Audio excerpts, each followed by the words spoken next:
안녕하세요. 91세 현역 의사 지영철입니다.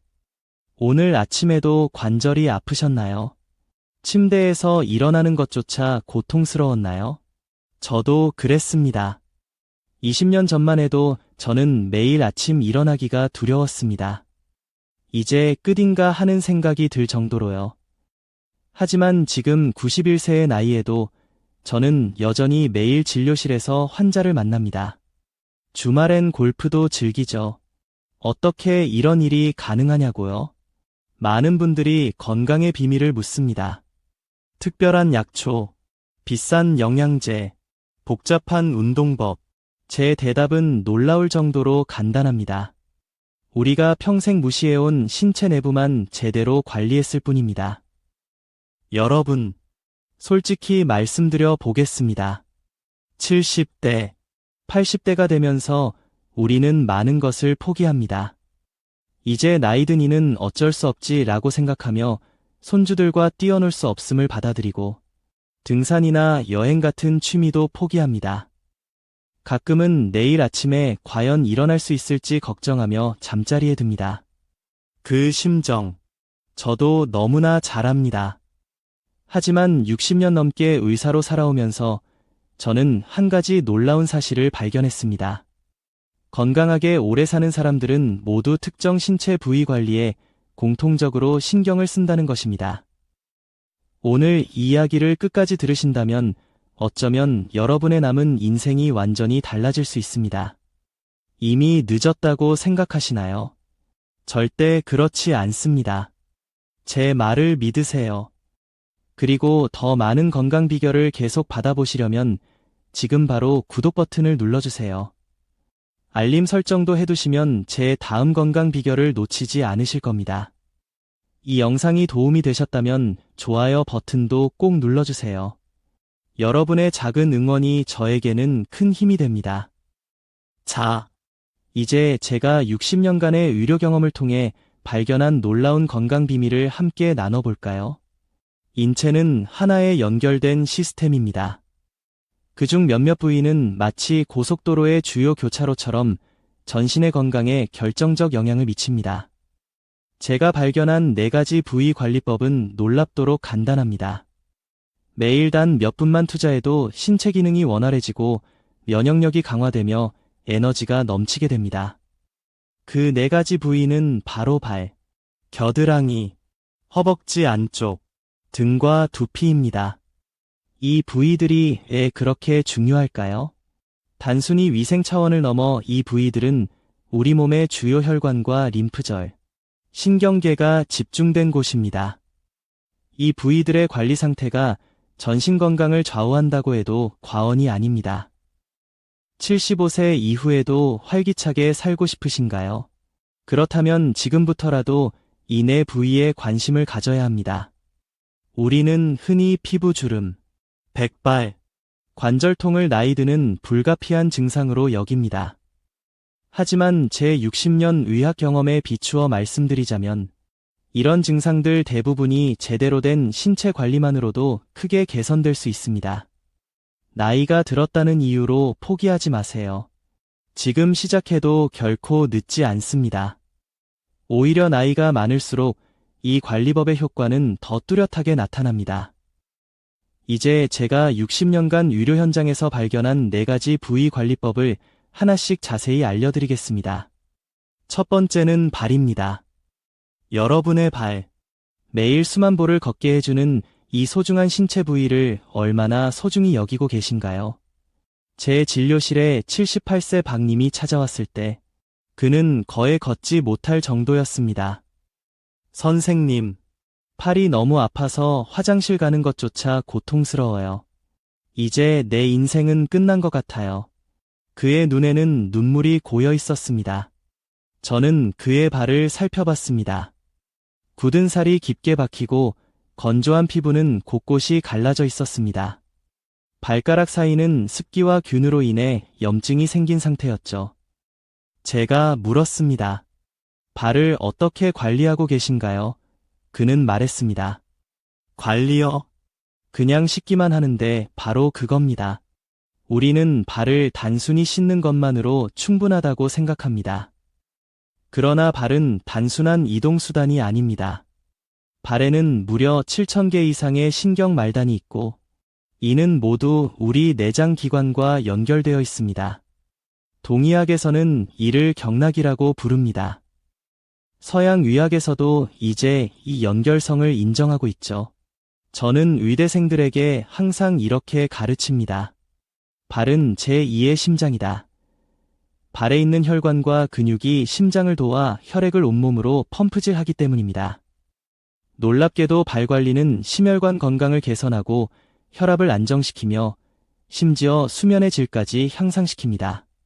그럼 어떻게 발을 제대로 관리해야 할까요? 제가 60년간 연구하고 실천한 발 관리 단계를 알려드리겠습니다. 첫 번째, 따뜻한 물에 30분간 담그기. 물 온도는 체온보다 약간 높은 40도 정도가 이상적입니다. 너무 뜨거우면 피부가 손상될 수 있으니 주의하세요. 30분간 발을 담그면 발의 혈관이 확장되고 전신의 혈액순환이 촉진됩니다. 저는 환자들에게 물에 한 줌의 소금을 넣도록 권합니다. 이렇게 하면 부종 완화에 더욱 효과적이죠. 이렇게 하면 하루 종일 발에 쌓인 피로가 풀리고 다리의 붓기도 빠르게 가라앉습니다. 특히 당뇨나 고혈압이 있으신 분들에게 매우 중요한 과정이에요. 78세 이명숙 할머니는 이 방법으로 20년간 고생하던 불면증을 극복했습니다. 그녀의 말을 직접 들어보세요. 지 박사님이 알려주신 대로 매일 저녁 발을 따뜻한 물에 담그기 시작했어요. 처음엔 이런 걸로 뭐가 달라지겠어 싶었는데 일주일 만에 달라지더라고요. 30년 만에 처음으로 야 없이 깊은 잠을 잘 수 있었어요. 두 번째, 발바닥을 부드럽게 마사지하기. 발바닥에는 전신의 장기와 연결된 반사구가 있습니다. 이 부분을 부드럽게 마사지하는 것만으로도 내장기관의 활동을 촉진할 수 있어요. 저는 매일 아침 눈을 뜨자마자 그리고 저녁에 잠들기 전 발바닥 마사지를 합니다. 손가락 끝으로 발바닥을 원을 그리듯 마사지하세요. 특히 발 뒤꿈치와 발가락 사이, 발볼 부분을 중점적으로 마사지하면 좋습니다. 제 환자 중 한 분은 이 마사지 덕분에 15년간 고생하던 변비가 해결됐습니다. 세 번째, 발가락 사이까지 꼼꼼히 세척 후 완전히 건조하기. 많은 분들이 간과하는 부분입니다. 발가락 사이는 습하고 어두워 균이 번식하기 가장 좋은 환경입니다. 이곳에 피부 문제가 생기면 전신 건강에 영향을 미칠 수 있습니다. 부드러운 수건이나 면봉으로 발가락 사이를 꼼꼼히 닦고 완전히 말려야 합니다. 특히 당뇨병이 있으신 분들은 더욱 신경 써야 합니다. 제 진료실에 찾아온 82세 김우진 할아버지는 발가락 사이 무좀으로 시작된 감염이 심해져 결국 발가락 절단 위기까지 갔었습니다. 다행히 적절한 치료와 관리로 회복했지만 그가 평소 발가락 사이를 제대로 관리했다면 이런 고통은 없었을 겁니다. 네 번째, 보습크림과 미끄럼 방지 신발 사용하기. 노년기에는 피부가 건조해지고 민감해집니다. 발 피부도 마찬가지입니다. 목욕 후 바디로션이나 전용 풋크림으로 발을 부드럽게 유지하세요. 또한 집 안에서도 반드시 미끄럼 방지 슬리퍼를 신으세요. 맨발로 딱딱한 바닥을 걷는 것은 발 건강에 좋지 않습니다. 제 경험상 70대 이상이 되면 적절한 신발 착용만으로도 발과 무릎 통증이 30% 이상 감소할 수 있습니다. 박상철님은 이 4가지 관리법을 3개월간 꾸준히 실천했습니다. 그 결과는 어땠을까요? 지 박사님 기적입니다. 이제 아침에 일어나면 발이 아프지 않아요. 지난 주말에는 선주와 함께 동네 공원을 한 바퀴 돌았어요. 1년 전만 해도 상상도 못했던 일이에요. 여러분도 지금 바로 시작하세요. 너무 늦은 때란 없습니다. 발 관리는 단순한 위생을 넘어 전신 건강의 기본입니다. 내일 아침부터 저와 함께 발 관리를 시작해 보시겠어요? 다음으로는 많은 분들이 간과하는 겨드랑이 관리법에 대해 알려드리겠습니다. 이 부위가 왜 면역력의 핵심인지, 그리고 어떻게 관리해야 하는지 함께 알아보겠습니다. 깊게 숨을 들이마시고 내쉬세요. 여러분, 겨드랑이가 단순한 땀이 나는 곳이라고 생각하시나요? 제가 60년간의 의학 경험으로 말씀드리건대, 겨드랑이는 우리 몸의 자연 해독 센터입니다. 75세 이정희 할머니의 이야기를 들려드리겠습니다. 그녀는 20년 넘게 계절마다 찾아오는 기관지염과 알레르기로 고생했습니다. 봄과 가을마다 병원을 찾아 항생제와 스테로이드를 복용했다고 말했습니다. 지 박사님, 계절이 바뀔 때마다 항생제 먹는 게 일상이 됐어요. 이러다 평생 약에 의존하며 살아야 하나 싶어요. 제가 그녀의 겨드랑이를 살펴보니 피부가 자극받아 붉어져 있었고 땀샘이 막혀 있었습니다. 그녀의 림프절도 약간 붓고 단단해져 있었습니다. 여러분, 아시나요? 겨드랑이에는 20개 이상의 중요한 림프절이 있습니다. 이 림프절은 우리 몸의 면역체계의 핵심 부분으로 혈액 속 독소를 제거하고 감염과 싸우는 백혈구를 생산합니다. 하지만 안타깝게도 대부분의 사람들이 겨드랑이 관리를 단순히 냄새 제거로 생각합니다. 강한 향수가 든 데오드란트를 뿌리고 땀이 나지 않게 땀샘을 막는 데 집중하죠. 이것이 바로 문제입니다. 겨드랑이의 땀샘은 몸에 독소를 배출하는 중요한 경로입니다. 이를 인공적으로 막으면 독소가 체내에 쌓이게 됩니다. 그렇다고 아무것도 하지 않으면 어떻게 될까요? 균이 번식하고 냄새가 나겠죠. 그럼 어떻게 해야 할까요? 제가 연구하고 실천한 겨드랑이 관리 4단계를 알려드리겠습니다. 첫 번째, 향이 없는 순한 비누로 부드럽게 세척하기. 화학 성분이 강한 바디워시나 비누는 겨드랑이의 자연 균형을 파괴합니다. 저는 60년간 천연 성분의 순한 비누만 사용해왔습니다. 따뜻한 물로 겨드랑이를 적신 후 순한 비누로 원을 그리듯 부드럽게 닦으세요. 너무 세게 문지르면 피부가 자극받아 오히려 균형이 깨질 수 있습니다. 저는 환자들에게 녹차 성분이 함유된 비누나 코코넛 오일 비누를 추천합니다. 이는 피부를 진정시키는 동시에 자연스럽게 향균 작용을 합니다. 두 번째, 샤워 후 완전히 건조하여 세균 번식 방지하기.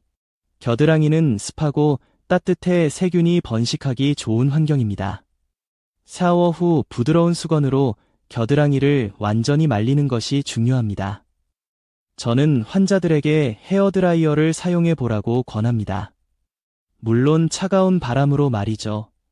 이렇게 하면 겨드랑이가 완전히 건조되어 세균 번식을 막을 수 있습니다. 83세 정민호 할아버지는 이 방법만으로도 20년간 고생하던 겨드랑이 무가려증을 해결했습니다. 세 번째, 자연 유래 성분의 데오드란트 사용하기. 알루미늄이나 파라벤 같은 화학 성분이 든 데오드란트는 피하세요. 이런 성분들은 땀샘을 막고 장기적으로는 림프절 기능에 영향을 줄 수 있습니다. 저는 60년 넘게 베이킹소다와 코코넛 오일을 섞은 자연 데오드란트를 사용해왔습니다. 냄새를 제거하면서도 땀샘은 자연스럽게 기능하도록 해줍니다. 또 다른 방법은 사과 사이다 식초를 물에 희석해 겨드랑이에 바르는 것입니다. 약간의 식초 냄새는 금방 사라지고 피부의 pH 밸런스를 자연스럽게 조절해줍니다. 네 번째, 아침 2분 림프 마사지로 순환 촉진하기. 이것이 제가 환자들에게 가장 강조하는 부분입니다. 매일 아침 2분만 투자하세요. 손가락으로 겨드랑이 주변을 부드럽게 원을 그리며 마사지하세요. 이는 림프 순환을 촉진하고 독소 배출을 돕습니다. 방법은 간단합니다. 팔을 머리 위로 들고 반대쪽 손으로 겨드랑이 주변을 목에서 가슴 쪽으로 부드럽게 마사지하세요. 양쪽 겨드랑이에 각각 1분씩 총 2분이면 충분합니다. 75세 이정희 할머니는 이 4가지 방법을 실천한 지 2달 만에 놀라운 변화를 경험했습니다. 지 박사님, 믿기지 않아요. 20년 만에 처음으로 가을이 왔는데도 기관지염이 오지 않았어요. 항생제 없이 가을을 보내다니 정말 기적 같아요. 여러분, 겨드랑이는 단순한 위생 문제가 아닙니다. 우리 몸의 자연 해독 시스템의 핵심 부위입니다. 지금부터라도 제대로 관리하세요. 면역력 강화와 독소 배출에 놀라운 변화를 경험하실 겁니다. 다음으로는 많은 분들이 소홀히 여기는 허벅지 안쪽 관리법에 대해 알려드리겠습니다. 이 부위가 왜 혈액순환과 간 건강의 핵심인지, 그리고 어떻게 관리해야 하는지 함께 알아보겠습니다. 여러분, 허벅지 안쪽에 손을 대보세요. 맥박이 느껴지나요? 바로 그 부위에는 우리 몸의 주요 혈관과 림프절이 모여 있습니다. 저는 60년간 수많은 환자를 진료하면서 한 가지 놀라운 사실을 발견했습니다. 허벅지 안쪽의 건강 상태는 간 기능과 혈액순환에 직결된다는 것입니다. 71세 김영희 할머니의 이야기를 들려드리겠습니다. 그녀는 매일 밤 다리가 붓고 저리는 증상으로 고통받았습니다. 수면제 없이는 잠들 수 없을 정도였죠. 지 박사님, 밤마다 다리가 저려서 잠을 못 자요. 여러 병원을 다녀봤지만 원인을 못 찾겠다고 하더라고요. 저는 그녀의 허벅지 안쪽을 살펴봤습니다.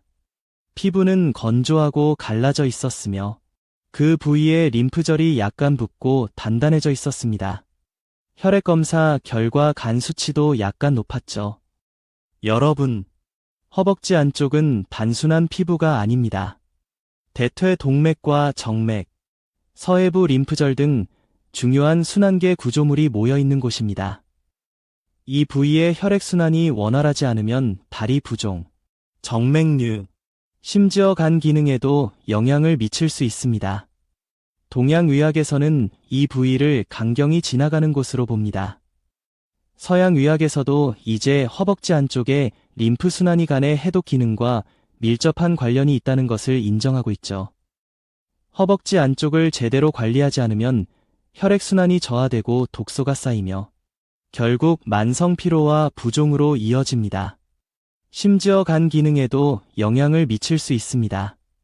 이제 제가 연구하고 실천한 허벅지 안쪽 관리 방법을 알려드리겠습니다. 첫 번째, 따뜻한 물과 순한 비누로 부드럽게 씻어주세요. 많은 분들이 목욕할 때 허벅지 안쪽을 제대로 씻지 않습니다. 특히 나이가 들면 몸이 뻣뻣해져 이 부위에 손이 잘 닿지 않기도 하죠. 따뜻한 물로 허벅지 안쪽을 충분히 적신 후 천연 성분의 순한 비누로 부드럽게 씻어주세요. 강한 화학 성분의 바디워시는 피부를 상하게 할 수 있으니 사용하지 않는 게 좋습니다. 저는 목욕용 스폰지나 부드러운 수건을 긴 막대에 감아 사용하는 방법을 환자들에게 알려드립니다. 이렇게 하면 몸을 많이 구부리지 않고도 허벅지 안쪽을 잘 씻을 수 있습니다. 두 번째, 씻은 후에는 통기성 좋은 면으로 된 옷을 입어주세요. 허벅지 안쪽은 습하고 따뜻해 피부 문제가 생기기 쉬운 부위입니다. 샤워 후에는 부드러운 수건으로 완전히 말리고 숨 잘 쉬는 면이나 마 소재의 속옷을 입으세요. 특히 나이가 들면 폴리에스터나 나일론 같은 인공 섬유의 속옷은 피하는 것이 좋습니다. 이런 옷감은 땀을 빨아들이지 못하고 피부를 자극할 수 있습니다. 저는 환자들에게 면 100% 속옷을 넉넉한 사이즈로 입으라고 권합니다. 너무 꽉 끼는 속옷은 피가 잘 돌지 않게 하고 림프액도 잘 흐르지 않게 합니다. 76세 박정수 할아버지는 평생 꽉 끼는 팬티를 고집하다가 허벅지 안쪽에 심한 피부병이 생겼습니다. 넉넉한 면 속옷으로 바꾸고 2주 만에 증상이 많이 좋아졌죠. 세 번째, 나비 자세와 같은 간단한 스트레칭으로 피가 잘 돌게 해주세요. 허벅지 안쪽에 피가 잘 도는 가장 좋은 방법은 나비 자세와 허벅지 스트레칭입니다. 바닥에 앉아 발바닥을 서로 마주보게 한 후 양손으로 발을 잡고 상체를 가볍게 앞으로 숙이세요. 무릎을 부드럽게 위아래로 움직이며 허벅지 안쪽 근육을 풀어주는 겁니다. 너무 힘들면 걱정하지 마세요. 침대에 누워서 할 수 있는 쉬운 방법도 있습니다. 누운 상태에서 한쪽 다리를 구부리고 무릎을 옆으로 눕혀 허벅지 안쪽을 쭉 펴주세요. 저는 91세인 지금도 매일 아침 5분간 이 스트레칭을 합니다. 이것만으로도 피와 림프액이 잘 돌아 하루 종일 다리가 가볍습니다. 마지막으로 피부가 서로 다문지가 않도록 보습제와 파우더를 발라주세요. 나이가 들면 피부가 얇아지고 건조해집니다. 특히 허벅지 안쪽은 마찰이 많은 부위라 잘 관리해야 합니다. 저는 환자들에게 샤워 후 바세린이나 코코넛 오일 같은 천연 보습제를 바르라고 권합니다. 특히 여름철에는 땀으로 인한 마찰을 줄이기 위해 옥수수 전분 가루를 살짝 뿌리는 것도 좋은 방법입니다. 71세 김영희 할머니는 이 4가지 방법을 실천한 지 한 달 만에 놀라운 변화를 경험했습니다. 지 박사님, 믿기지 않아요. 이제 밤에 다리가 저리지 않아 수면제 없이도 잘 수 있어요. 다리 부종도 많이 줄었고 병원에서 간 수치도 정상으로 돌아왔대요. 여러분, 허벅지 안쪽은 단순한 피부가 아닙니다. 피가 잘 돌게 하고 간 건강을 지키는 중요한 부위입니다. 지금부터라도 제대로 관리하세요. 다리 부종, 만성 피로, 간 기능이 놀랍게 좋아지는 것을 경험하실 겁니다. 이제 다음으로는 많은 분들이 소홀히 여기는 등과 두피 관리법에 대해 알려드리겠습니다. 이 부위가 왜 내 건강과 신경계 기능에 중요한지, 그리고 어떻게 관리해야 하는지 함께 알아보겠습니다. 여러분, 몸이 피곤하고 기억력이 떨어지는 것이 단순히 나이 때문이라고 생각하시나요? 75세 조명자 할머니는 요즘 들어 기억력이 급격히 떨어지고 항상 피곤함을 느꼈습니다. 그녀는 이것이 치매의 시작이라고 두려워했죠. 지 박사님, 요즘 손주 이름도 가끔 헷갈려요. 이게 치매의 시작인가요? 너무 무섭습니다. 저는 그녀의 등과 두피를 살펴보았습니다. 딱딱하게 굳은 근육, 건조한 두피, 현저히 감소한 혈액순환, 예상했던 대로였습니다. 등과 두피는 단순한 신체 부위가 아닙니다. 이 부위들은 중추신경계와 직접 연결되어 있으며 뇌로 가는 피 공급에 중요한 역할을 합니다. 의학적으로 볼 때 목과 위쪽의 근육은 뇌로 가는 혈관과 신경에 직접적인 영향을 미칩니다. 이 근육들이 뭉치면 뇌로 가는 피의 흐름이 감소하고 결과적으로 기억력과 인지 기능이 떨어집니다. 두피도 마찬가지입니다. 두피의 건강은 뇌 건강과 직결됩니다. 두피에 피가 잘 돌지 않으면 뇌로 가는 영양 공급이 감소하고 이는 생각하는 기능이 떨어지는 원인이 될 수 있습니다. 이제 제가 연구하고 실천한 등과 두피 관리 방법을 알려드리겠습니다. 첫 번째, 미지근한 물과 부드러운 브러쉬로 등을 씻어주세요. 목욕할 때 대부분의 사람들은 등을 제대로 씻지 못합니다. 특히 나이가 들면 팔이 뻣뻣해져 등 전체에 손이 닿지 않는 경우가 많죠.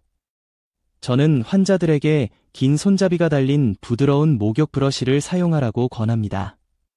미지근한 물로 등을 적신 후 부드러운 원을 그리며 척추에서 바깥쪽으로 마사지하듯 씻으세요. 이렇게 하면 등에 피가 잘 돌고 뭉쳐있던 근육이 풀립니다. 또한 뇌로 가는 피의 흐름이 좋아져 머리가 맑아지는 효과도 있습니다.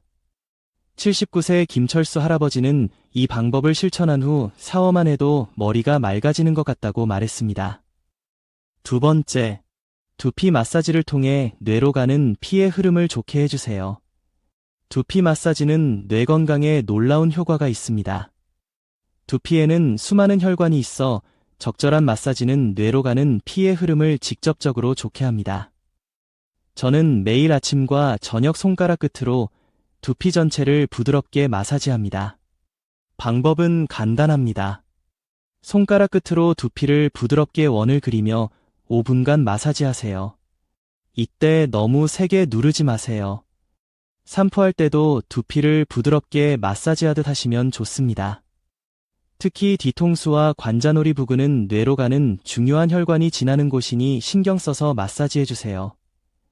75세 조명자 할머니는 이 마사지를 시작한 지 2주 만에 머리가 맑아지고 기억력도 좋아진 것 같다고 말했습니다. 세 번째, 아침에 간단한 스트레칭으로 척추를 유연하게 유지하세요. 척추는 우리 신경계의 고속도로입니다. 척추의 유연성은 온몸의 신경 전달과 피의 흐름에 직접적인 영향을 미칩니다. 저는 91세인 지금도 매일 아침 5분간 간단한 척추 스트레칭을 합니다. 방법은 쉽습니다. 침대에 앉아 천천히 머리를 좌우로 돌리고 앞뒤로 움직여 보세요. 그런 다음 어깨를 천천히 돌리고 상체를 천천히 옆으로 구부려 보세요.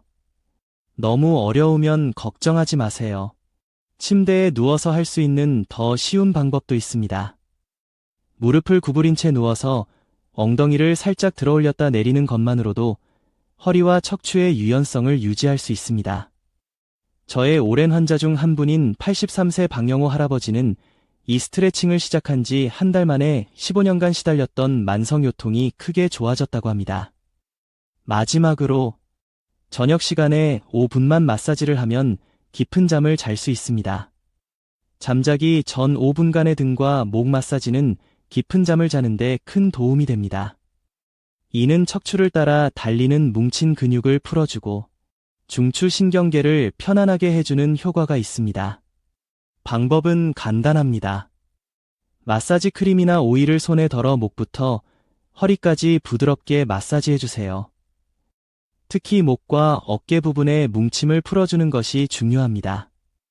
혼자 하기 어렵다면 테니스공 2개를 양말에 넣어 바닥에 놓고 그 위에 누워 천천히 움직이는 방법도 있습니다. 이렇게 하면 등의 뭉친 근육을 효과적으로 풀 수 있습니다.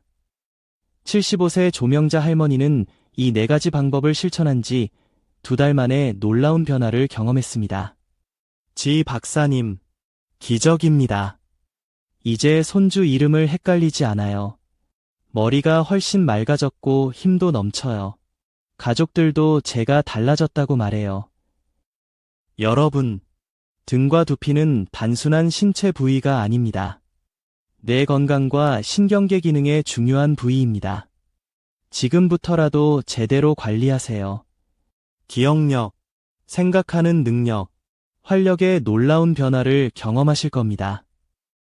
이제 마지막으로 이 모든 관리법을 일상에 어떻게 쉽게 넣을 수 있는지 알려드리겠습니다. 지금까지 건강의 핵심인 4가지 신체 부위와 그 관리법에 대해 알아보았습니다. 발, 겨드랑이, 허벅지 안쪽, 등과 두피. 이 부위들이 우리 건강에 얼마나 중요한지 이제 아시겠죠? 그런데 너무 많은 부위가 있어 어떻게 다 관리해야 할지 고민되시나요? 걱정 마세요. 저는 60년간의 의학 경험을 통해 가장 효과적이면서도 지속할 수 있는 방법을 찾아냈습니다. 이제 건강한 습관을 만드는 방법, 5분의 기적에 대해 말씀드리겠습니다. 가장 중요한 것은 한 번에 모든 것을 바꾸려 하지 않는 것입니다.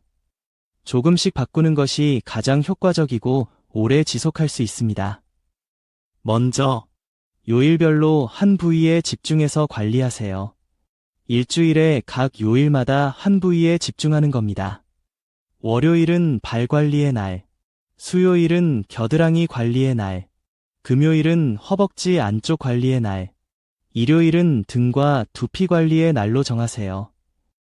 나머지 날은 기본적인 씻기만 신경 쓰세요. 이렇게 하면 부담 없이 각 부위를 집중적으로 관리할 수 있습니다. 두 번째로, 각 부위마다 딱 5분만 시간을 내세요. 각 부위당 단 5분만 투자하세요. 5분은 누구나 만들 수 있는 시간입니다. 저는 91세의 현역 의사로서 말씀드립니다. 건강을 위한 가장 중요한 비결은 대단한 것이 아니라 작은 습관을 꾸준히 실천하는 것입니다. 저는 매일 아침 눈을 뜨면 제일 먼저 발바닥 마사지를 합니다.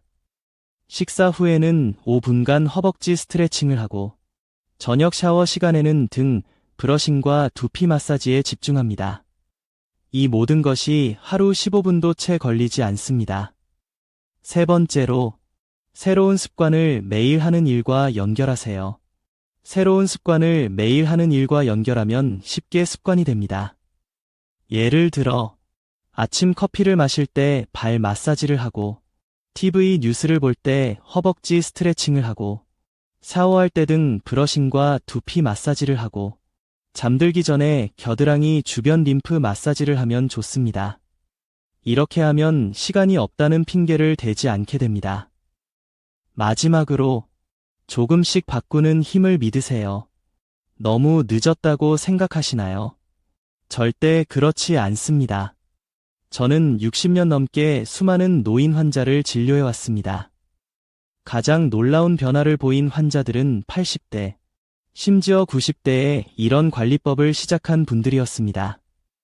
86세 박정혜 할머니는 4가지 부위 관리법을 시작한 지 6달 만에 혈압약 양을 절반으로 줄였고, 10년간 시달렸던 잠 못 자는 문제도 해결했습니다. 박사님, 80대 중반에 이렇게 건강할 수 있을 줄 몰랐어요. 이제는 매일 아침이 기다려져요. 93세 이상철 할아버지는 이 방법으로 오랜 통증을 크게 줄이고 지팡이 없이 걸을 수 있게 되었습니다. 늦게 배운 도둑질이 무섭다더니 늦게 배운 건강법이 이렇게 효과 좋을 줄 몰랐습니다. 손주와 함께 공원을 산책할 수 있다는 게 얼마나 행복한 일인지 모르겠습니다. 마지막 조언입니다. 꾸준히 하는 것이 가장 중요합니다. 여러분, 저는 91세의 현역 의사로서 자신 있게 말씀드립니다. 건강하고 오래 사는 비결은 어렵지 않습니다. 단지 우리가 평생 소홀히 여겼던 신체 부위들에 관심을 기울이는 것뿐입니다. 오늘부터 시작하세요. 발, 겨드랑이, 허벅지 안쪽, 등과 두피. 이 4가지 부위만 제대로 관리해도 여러분의 건강은 놀라운 변화를 경험할 것입니다. 작은 변화가 인생을 바꿉니다. 저는 91세, 여전히 환자를 진료하고 매주 산에 오르며 손주들과 놀아줄 수 있는 체력을 유지하고 있습니다.